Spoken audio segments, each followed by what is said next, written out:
सभी किसान भाई को नमस्कार है। रजत शर्मा एग्रोनॉमिस्ट चैनल में आपका स्वागत है। आज का मेरा टॉपिक है गन्ने में ड्रिलिंग और ग्रोथ कैसे करें, उसके बारे में आप सचित्र वर्णन करूंगा। गन्ने का अगर प्रोडक्शन लेना चाहते हैं आप तो आपको शुरू से लेकर एंड तक वीडियो को आखिर तक देखना पड़ेगा। बीच में आपको वीडियो को स्किप नहीं करना है। बस मैं आपको इशारे करूंगा और करना आपको है फॉलो सारी बातें। वीडियो को स्टार्ट करते हैं। आप ये फर्स्ट खाद कब दें? देखो, गन्ने में जो पौधे को चाहिए आप वो पौधे को दे देंगे तो पौधा ग्रोथ भी अच्छी करेगा, ड्रिलिंग भी अच्छी करेगा। बस सिर्फ आपको पौधे की साथ चलना है और पौधा आपके साथ चलेगा।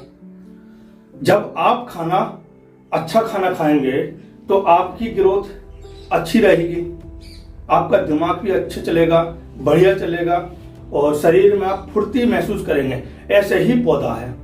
पौधे को एक अपने पूरे जीवन यापन पूर्ण करने के लिए 16 से 17 पोषक तत्व की आवश्यकता होती है।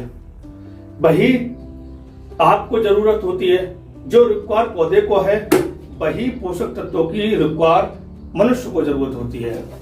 तो जैसे आप उसे अपने बच्चे की तरह खेत को और पौधे को समय देंगे, वैसे ही आपको भी जो गन्ना फसल है या इससे धान्य फसलें हैं या दलहन वर्ग की फसलें हैं या तेलीय फसलें हैं वो भी आपका साथ देंगी। तो आप बताते हैं कि फर्स्ट खाद में आपको क्या क्या पौधे को देना है, फिर पौधा अपने आप से ग्रोथ और ड्रिलिंग करेगा।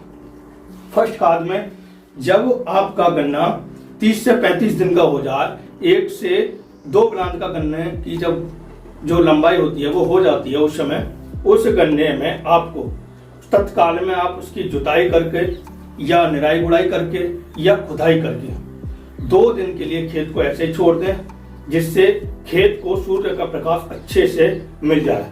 जो खरपतवार जो आपने उस गन्ने के खेत से निकाले हैं वो अच्छे से सूख जाए। 2 दिन बाद आपको उसमें सल्फर लेना है, आपको 3 किलो एकड़। उसी में आपको ऐड करना है बायोवीटा पीआई इंडस्ट्री वाला 4 से 6 केजी। उसी में आपको नाइट्रोजन ऐड करना है और उसी में आपको ऐड करना है ह्यूमिक एसिड। आपने समझ लिया होगा अच्छे से। और ये चीजें आप मिलाकर जब पौधे को देंगे तो पौधे की जो रिक्वायर है वो पौधे की पूर्ति हो जाएगी।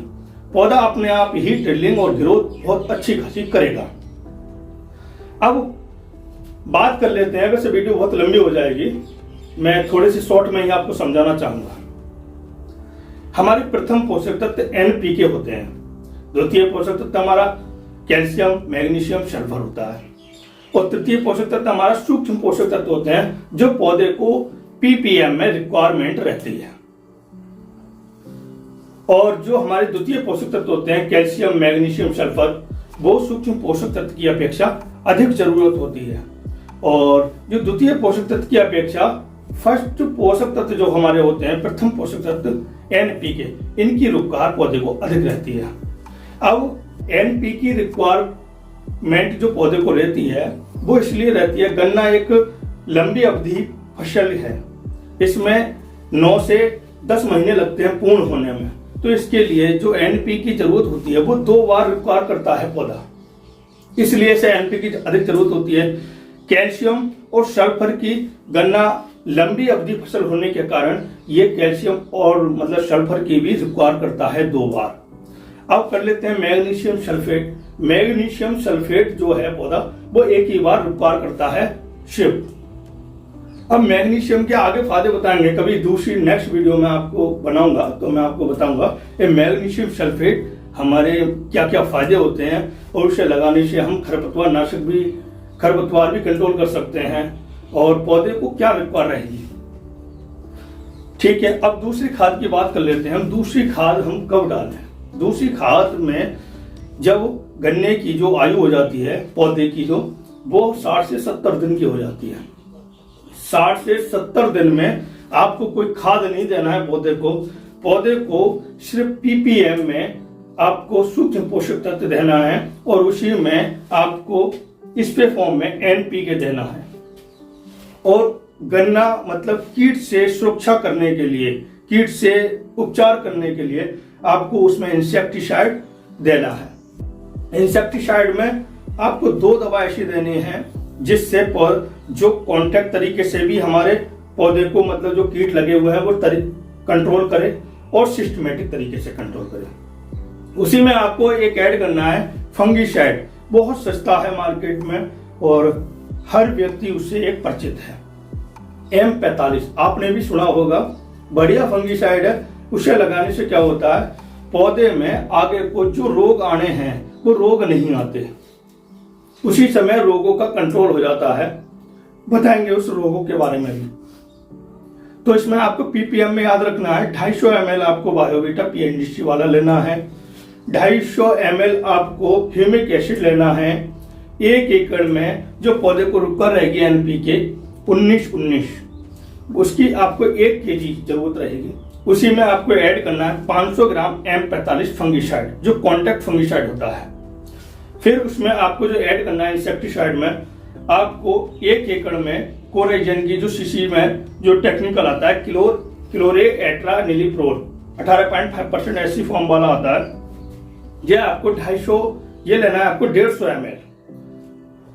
इसी में आपको एक ऐड करना है एक इंसेक्टिसाइड जो कॉन्टैक्ट तरीके से पौधों की सुरक्षा करे और कीटों से भी, जो मतलब रस चूसक कीट उससे भी सुरक्षा करता है आपकी। वो होता है आपका लैम्डासाइलोथ्रीन 4.9 CS फॉर्म वाला आपको लेना है। उसको आपको 1 एकड़ में लेना है 250 ml। दोनों को ऐड करना है और सारी चीजों को मिलाकर अच्छे से आप स्प्रे कर दें गन्ने पे।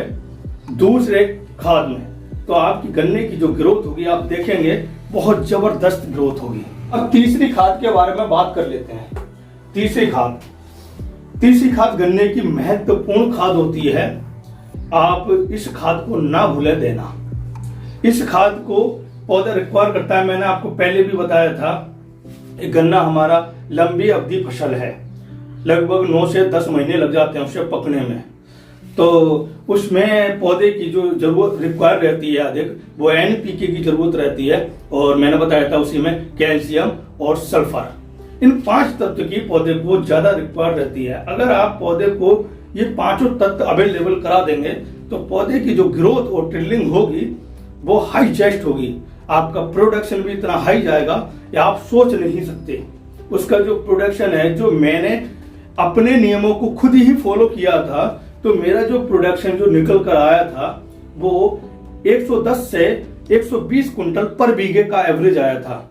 आप अगर इन रूल और नियमों को फॉलो करेंगे तो आपका भी जो प्रोडक्शन है बहुत हाई आने वाला है। अब इसमें आपको देना कैसे है, उसी समय गन्ने में हमारा गन्ना 80 से 90 दिन का हो जाता है। 80 से 90 दिन का होने का मतलब है गन्ने में मिट्टी चढ़ने का समय आ गया। और मिट्टी चढ़ने का समय आ गया, गन्ने में मिट्टी चढ़ाने के भी बहुत सारे फायदे होते हैं। गन्ने को वायु से रोकना, तेज हवाएं चलती हैं तो मिट्टी अगर चढ़ी हुई है तो गन्ना गिरने के चांसेस बहुत कम हो जाते हैं। इसलिए उस अवस्था में मिट्टी चढ़ाने से पहले आपको ध्यान रखना है एक बात, हमेशा उसमें 1 एकड़ में आपको NPK 12-32-16 के 2 बैग लेने हैं, भूलना नहीं आप।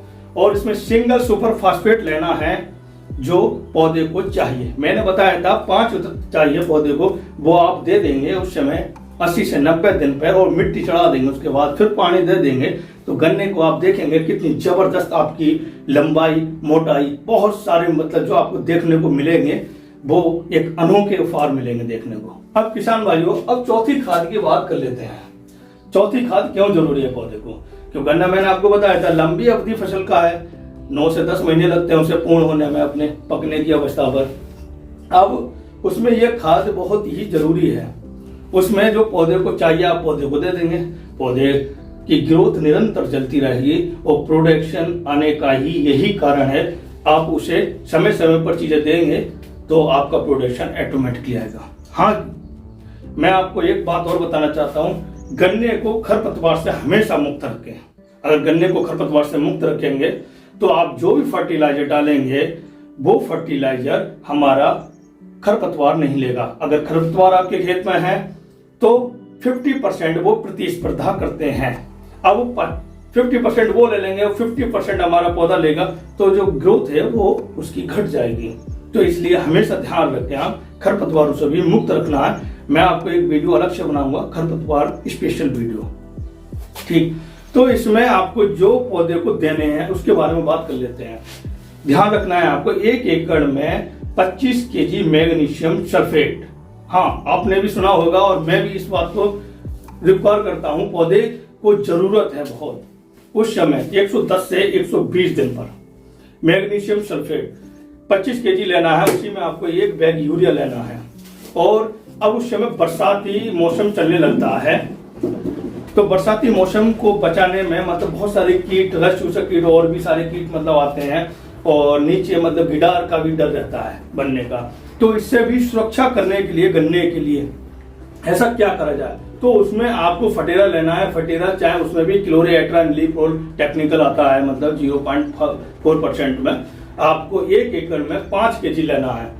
हाँ किसान साथियों, अगर ये चीज आप डालेंगे तो आपका गन्ने का जो प्रोडक्शन है वो आप देखेंगे और देखकर अचंभा हो जाएगा आपको, ये ऐसे कैसे हो सकता है। होता है सब कुछ, आप इन नियमों को फॉलो करेंगे तब। तो इसमें आपको डालना है, फिर डालने के बाद आपको पानी दे देना है। फिर 3 दिन बाद पानी तुरंत रिपीट करना है। गन्ने की खेत है चाहे पेटी है, उसको रिपीट करना है। उसको पानी को देने से जिससे क्या है, जो गर्मी बनी खेत के अंदर, वो गर्मी मतलब गन्ने की फसल को नुकसान नहीं देगी। तो नमी का भी बहुत आवश्यक है।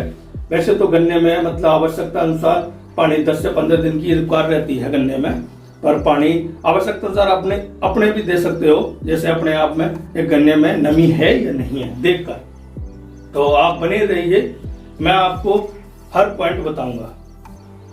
वीडियो को अंत तक जरूर देखिएगा, वीडियो को बीच में स्किप नहीं करिए। अब मैं ये दोबारा रिपीट इसलिए कर रहा हूँ, या आप प्रोडक्शन जब भी ले पाएंगे, जब तक आप समझेंगे नहीं तब तक कुछ नहीं होने का। क्यों? आप जमीन एक ऐसी चीज है, आप बिजनेस है एक, आज वो पहले वाली नहीं है जो पूरा पाषाण काल में लोग करते थे, देसी खाद डाल दिया हो गई। नहीं, आज वो नहीं है। आज जमीन को चाहिए आज जमीन को चाहिए और आप जमीन को देंगे और उससे पौधा ग्रहण करेगा। जो डालोगे वही पाओगे आप। तो आप 5th खाद के बारे में बात कर लेते हैं। 5th खाद 150 दिन पर देना चाहिए। क्यों देना चाहिए? मैं इस खाद में आपको रिक्वायर करूंगा जो पौधे को चाहिए। बरसाती मौसम पूर्ण तरीके से आ जाता है, बरसात होने लगती है, उस समय जो पौधे को चाहिए वो चाहिए कैल्शियम नाइट्रेट। हाँ जी, आपने भी सुना होगा और लगाया भी होगा, पर इसकी जो लगाने का समय है, सर्वोत्तम समय गन्ने में, वो है कैल्शियम नाइट्रेट बरसाती मौसम में। अब इसे देना कितना है इसके बारे में बात कर लेते हैं। आपको 1 एकड़ में 25 केजी का बैग देना है। इसी में आपको 5 किलो बीघे का नाइट्रोजन मिलाना है। हालांकि इसमें 1 बैग मिला सकते हैं आप, 1 बैग ये और कैल्शियम नाइट्रेट, दोनों को मिलाकर आप दीजिए। फिर आप देखेंगे गन्ने की जो आप कहते हैं शिकायत आती है, मोटा नहीं हुआ, हमारा गन्ना पतला चल रहा है, आपका गन्ना मोटा भी होगा और अच्छा खासा उसकी ग्रोथ जो होगी वो हाइट कैल्शियम नाइट्रेट ही बढ़ा के ले जाएगा। कैल्शियम नाइट्रेट क्यों? कैल्शियम नाइट्रेट हमारे गन्ने की फसल चाहिए, चाहे धान्य फसलें सही, चाहे वेजिटेटिव प्रोडक्शन क्यों सही, ये क्लोरोफिल अधिक समय तक बनाए रखता है। क्लोरोफिल अगर गन्ने में है तो पौधा भोजन अधिक बनाएगा, भोजन अधिक बनाएगा तो उसकी ग्रोथ अच्छी होगी। तो आपने अच्छे से ये मेरी बातें समझ ली होंगी। मैं आशा करता हूं आपको वीडियो मेरी अच्छी लगी होगी और उन किसान भाइयों को वीडियो जरूर शेयर करना जो किसान भाई गन्ने का प्रोडक्शन लेने में संकोच करते हैं। हर बार मैं आपको हर गन्ने से रिलेटेड बहुत स्पेशल आपको वीडियो बना के दूंगा। ठीक, जब तक के लिए नेक्स्ट वीडियो में मिलता हूं, तब तक के लिए नमस्कार।